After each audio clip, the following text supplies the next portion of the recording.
सावली भीमनाथ महादेव मंदिर में गुरु पूर्णिमा धूमधाम से मनाई गई। सुबह से ही भक्ति में माहौल रहा। गुरु पूर्णिमा के पावन अवसर पर सावली में पूज्यवाद स्वामी जी की कर्मभूमि माने जाने वाले भीमनाथ महादेव मंदिर में गुरु पूर्णिमा धूमधाम से मनाई गई। सुबह से ही भक्ति में माहौल के बीच मंदिर में लगातार संगीत, भजन, कीर्तन और धार्मिक कार्यक्रम आयोजित किए गए।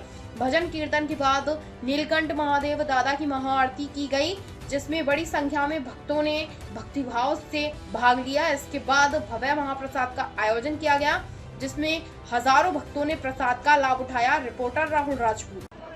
सावली वाला स्वामीजी की कर्मभूमि एवं सावली में गुरु पूर्णिमा अति पवित्र दिवस खूब धामधूम थी भक्तों द्वारा उजवाई रह्यो छे।